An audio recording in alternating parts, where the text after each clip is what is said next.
Graça e paz, amados e amadas, estamos no capítulo 31 de Deuteronômio. Já estamos chegando próximo ao final, né? E aqui nós vamos ver, Deus fala a Moisés e nomeia Josué, e a santa leitura da Torá, que é a lei, e a profecia, a rebeldia de Israel. Olha como é grande esse capítulo. Nós vamos ver a Torá, a lei ao lado da arca, e Israel ouve o cântico de Deus. Então aqui Moisés já está declarando que ele não vai entrar na terra prometida. Então Moisés, ele chama o povo e declara: olha, tenho hoje 120 anos de idade e já não me sinto capaz de liderar-vos. Quer dizer, ele não vai mais liderar o povo. Além disso, o Senhor me preveniu: não atravessarás o Jordão. O Senhor já tinha determinado que Moisés não ia atravessar o Jordão. E vocês lembram por quê, né? Porque o Senhor havia falado para Moisés falar a rocha. E Moisés bateu na rocha. E a rocha ali simbolizava Jesus. E Jesus só foi crucificado uma vez. Então, o Senhor, Moisés acabou desobedecendo ao Senhor. E aqui, o que Moisés assim está falando? Que ele não vai adentrar com o povo, que agora o povo vai estar entrando o quê? Atravessando o Jordão e entrando na terra de Canaã. E aqui nós temos uma palavra extremamente de encorajamento. Toma isso para a sua vida, essas palavras que estão aqui nesses versículos. Observe o que tem de dificuldade na tua vida e toma essas palavras para você caminhar. Veja só, olha, versículo 3. Portanto, quem vai atravessar a tua frente, Moisés não ia com eles, né? Então, quem vai atravessar a tua frente é a própria pessoa de Yahvé, teu Deus. Ele mesmo exterminará as nações pagãs da tua frente e conquistará a terra. Josué também atravessará a tua frente, comandando-vos conforme o Senhor vos já comunicou. Josué ia estar liderando eles agora, a partir do momento que eles entrassem em Canaã. Mas aqui Moisés deixa bem claro que quem vai atravessar a frente deles é o próprio Deus. Então lembre-se, quem está à tua frente é o próprio Deus. E ele vai tratar com tudo aquilo que é bloqueio para a tua vida. Então, aqui o Senhor recorda a eles, Moisés recorda a eles, que eles tiveram um adversário, que foi Seom e Og. E como o Senhor tratou com Seom e Og, que era o rei dos amorreus. E assim o Senhor também vai tratar com todos aqueles povos que estão ali na terra, que vão vir contra eles. Então veja só, hoje lembre-se das coisas já que o Senhor fez na sua vida, daquilo que o Senhor já te deu de bênção, te protegeu, fez você permanecer. E por meio disso, agora visualiza tudo que o Senhor vai fazer ainda. Essas experiências que nós temos no passado com o Senhor é como um memorial para a nossa memória, fixar naquilo que o nosso Deus é. Então, pegue isso como se fosse agora as suas dificuldades, como fossem os gigantes, para comê-los como pão. Então, veja só, no versículo 5, o Senhor as entregará a vós e as tratareis conforme os mandamentos que vos ordenei. O Senhor vai entregar a você, mas você tem que tratar aquilo que o Senhor vai entregar a você conforme a palavra do Senhor. Olha o versículo 6. Sede forte e corajosos. Não tenhais medos e nem fiqueis aterrorizados diante delas, diante das dificuldades, porque Yahvé, teu Deus, é quem vai contigo. O Eterno nunca te deixará, jamais te abandonará. Lembre-se disso, o Eterno está com você. Sede forte e corajosa. Não tenhas medo daquilo que você tem que fazer, da decisão que você tem que tomar, das coisas com quem você tem que conversar. Vá em frente, porque Deus é contigo. Pegue as suas dificuldades, que você vê como gigante, e faça dela pão, porque o Senhor vai contigo. Agora no versículo 7, veja que interessante. Agora Moisés chama Josué, ali na frente do povo, porque agora Moisés está passando bastão, está passando autoridade política ali para Josué.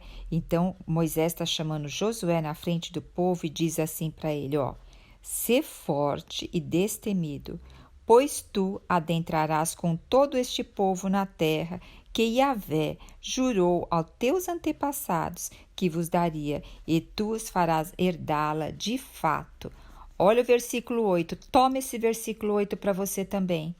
Se possível, pegue o versículo 6, pegue o versículo 8, escreva e deixe ele visível para você orar, ler esse versículo toda hora. Olha o versículo 8. O próprio Senhor marchará à tua frente. Ele estará sempre contigo. Nunca te deixará, jamais te abandonará. Não tenhas medo, nem te apavores. O próprio Senhor marchará à tua frente, minha querida, meu querido. Ele estará sempre contigo. Ele nunca vai te deixar. Ele jamais vai te abandonar. Não tenhas medo, nem te apavores. Olha para o autor da vida. Olha, tenha um foco para olhar para Cristo e não para os seus problemas. Do versículo 9 ao versículo 13 vai falar sobre a santa lei a leitura da Torá. Então aqui o que? Moisés escreveu a Torá, que são tudo isso que o Senhor falou a Moisés, e deu aos sacerdotes, os filhos de Levi, que carregavam a Arca da Aliança. Então eles estavam o quê? Guardando a Torá, né? E no final de cada 7 anos, eles o quê? Reuniriam todo o povo, e lembra, no final de cada 7 anos também havia o cancelamento das dívidas. Todas as dívidas seriam canceladas, as pessoas também que estariam como escravas seriam dado a condição de liberdade. Então, no final de... e outra coisa, a terra estaria descansando nesse 7º ano. Então, eles não estariam sobrecarregados com os trabalhos agrícolas. Então, todo o povo deveria apresentar-se diante do lugar onde o Senhor estabeleceu, que depois nós vamos ver lá para frente que seria Jerusalém, que vai ser Jerusalém, e aí eles ouviriam a lei da Torá. Nessa época não havia, né, gente, livro, não havia nada escrito, então a lei era passada de forma oral. Então, a cada 7 anos, todos compareceriam ao local onde o Senhor determinou, e ali os sacerdotes iam ler toda a Torá e eles iam prestar atenção para que eles pudessem praticar. E fala assim também que para os filhos tudo, mas lembrando que depois dentro de casa os pais deveriam estar também sempre orientando os filhos sobre a Torá. E o que é a maior indicação disso? Para que se obedeça, ame ao Senhor com temor e reverência. Hoje o que nós vemos? As pessoas falando do Senhor, falando das coisas de Deus, sem um pingo de respeito, sem um pingo de reverência. Foi se perdendo essa tradição, essa forma dentro do lar de cultuar a parte espiritual. Que nós hoje possamos começar a resgatar isso dentro das nossas casas. Do versículo 14 ao versículo 23, aqui está falando sobre a profecia, a rebeldia de Israel. Então, o Senhor está falando para Moisés que chegou o momento, está próximo a morte dele, e para ele convocar Josué e passar literalmente, falar com Josué e falar para ele ser forte e destemido, pois tu farás adentrar os filhos de Israel à terra que eu lhes havia prometido. Então, o Senhor está fechando aqui com Moisés e com Josué. E, além disso, o Senhor está revelando a Moisés que o povo, depois que adentrar a terra, depois que já tiver dominado os inimigos, depois que já tiver comido, se fartado, estiver numa vida boa, o que vai acontecer com esse povo? Eles vão esquecer dos ensinamentos do Senhor e vão se corromper adorando outros deuses e fazendo aliança com outras nações. Agora a gente pode perguntar, puxa, mas se o Senhor sabia de tudo isso, veja só, existe o tempo Cronos, que é o nosso tempo onde nós vivemos hoje. E o tempo de Deus é o tempo Kairos. No tempo de Deus, Deus vê lá na frente. E o Senhor olha para o nosso coração. Então, quando eu estava lendo essa passagem, eu parei para orar. E eu falei, Senhor, o Senhor conhece o meu coração, o Senhor conhece o que vai acontecer na frente lá, porque o Senhor me deu livre-arbítrio. Mas, Senhor, eu te rogo, eu te rogo, eu te rogo, guarda o meu coração em Ti. Que eu nunca venha confiar na minha força, na minha capacidade, naquilo que eu vejo, mas que eu seja guiado pela visão celestial. Então, porque veja só, o povo aqui, o Senhor já estava prevendo o que o povo ia fazer.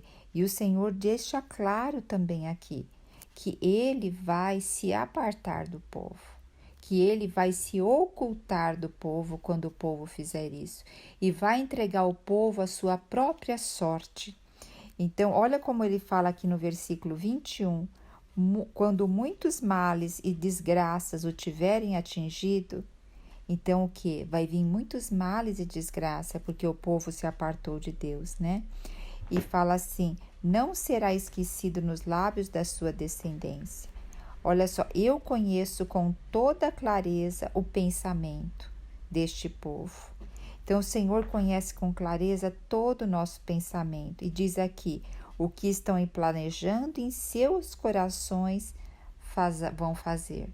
Então, vamos pedir para o Senhor guardar o nosso coração. E como nós podemos pôr em ação esse guardar o coração? É se manter em intimidade com Deus e, acima de tudo, conhecer a sua palavra. Porque hoje nós temos um manual do fabricante, que é a palavra dele. E a palavra do Senhor não é para ser lida como um livro qualquer e corrida. Ela é para ser lida na presença de Deus. E a gente não entende tudo mesmo quando lê. Isso é normal. Mas aquilo que o Senhor deu para você entender, agradeça e ora e vive aquilo que o Senhor deu para você entender. Não se preocupe em entender tudo, mas aquilo que o Senhor te revelou, viva. E depois, na próxima vez, o Senhor vai te revelar mais um pouco e assim por diante. E sempre mantenha essa intimidade com o Pai e peça para Ele guardar o teu coração. E eu peço muito para o Senhor guardar o meu coração, para que a nossa coroa seja mantida até o dia final. Jesus Cristo é o nosso Senhor.